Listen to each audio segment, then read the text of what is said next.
Good evening, everyone. My name is Ben Davis. I am shooting a presentation for professional communications class, and tonight's topic is how to do something in the workplace setting.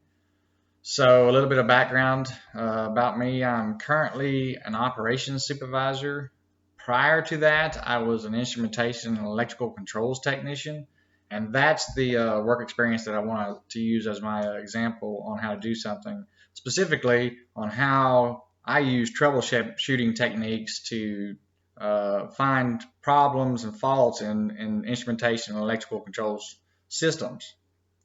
So, as an instrumentation and controls technician, my job was to wire up sensors in the plant that measured variables such as temperature, flow, pressure, pH, level, those types of variables. And the electrical controls part was basically had wiring up controls that so that an operator could start a pump or a fan or open or close a valve, that type of electrical controls. And that's what I did. And when the operator was going to look at one of those variables or try to start a pump or a fan and it did not start, that's when he would call me as a technician to come troubleshoot the issue and figure out why it didn't start. So starting off, I had some hand-drawn visual aids. I apologize if they're not the greatest, but I'm going to use them anyway. So I'm using this as just a visual. So I'm going to use an example of an operator going to push a start button and to start a fan. And when the fan didn't start, that's when he would call me, and I would begin troubleshooting. I'd come and troubleshoot the issue. Now, there's a whole lot more to this than just a start, push button, and a fan. And that's really where troubleshooting techniques come into play. So I've redrawn that, and I've included a whole bunch of other stuff between the fan and the start button. And this is broken down into components. Now, when I was troubleshooting an issue, this is how I approached it. I had to look at a system. This is a system. And then I had to break it down into individual components to start troubleshooting. So if you notice, here's a start, stop, push button. This is similar to like your light switch at your house where you're flipping a switch on and then your light comes on and flipping a switch off. Now those switches can go bad over time or wear out. So I would look at this component first and see if maybe the buttons are worn out or if there's an issue here. Next, if I found no issue, I would move to the next component, which shows to be wiring between the start, stop, push button and an MCC, which stands for Motor Control Center. This is where a motor starter that started the pump resides, and I would start looking at I would look at this wiring first. After checking the start button, I would look at this wiring. If the wiring was good, I would move to this component, which is the MCC, like I said, and sometimes they have a fuse or a circuit breaker in them. I would check that as a component. And if all the parts and pieces in this component looked good, I would move to the next component to start troubleshooting to see if the issue was resided here. The wiring between the MCC and out to the actual fan. If the wiring was good there, then the last component I have to check is the fan itself.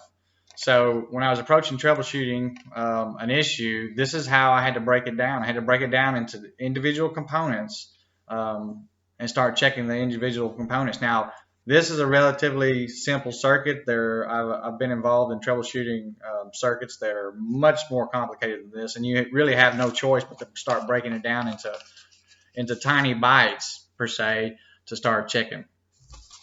Now, one of the reasons why I wanted to talk about this topic, troubleshooting, is because it's not unique to instrumentation and electrical controls. This technique, breaking things down into components, could be used to troubleshoot everyday issues in your life. And I'm going to use another example specifically, and this is nothing even remotely like what I just showed you, but I believe the technique is still valid.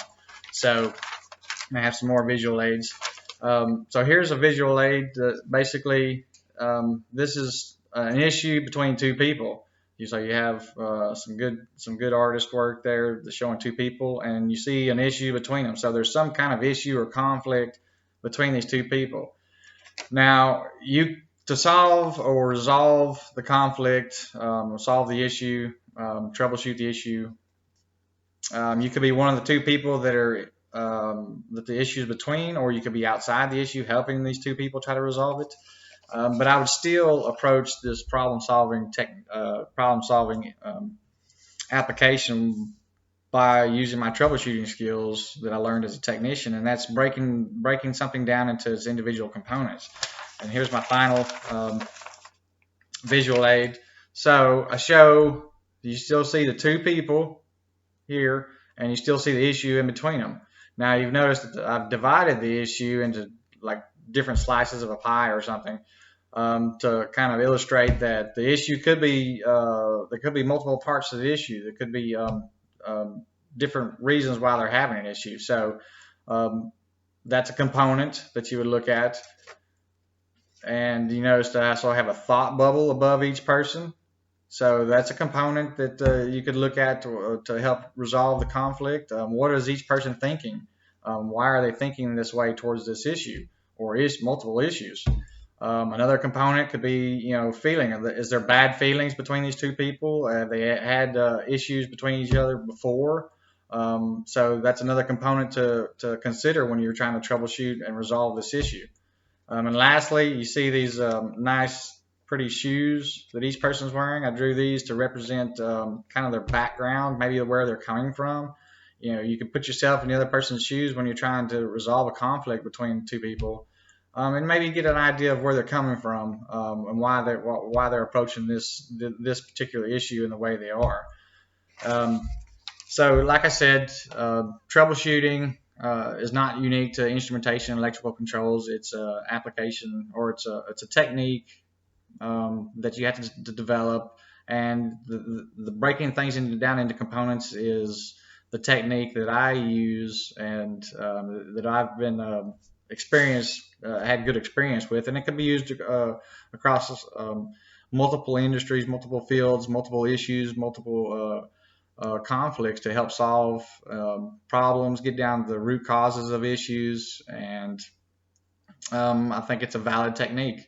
So I hope you found this presentation insightful, and I want to thank you for watching this video.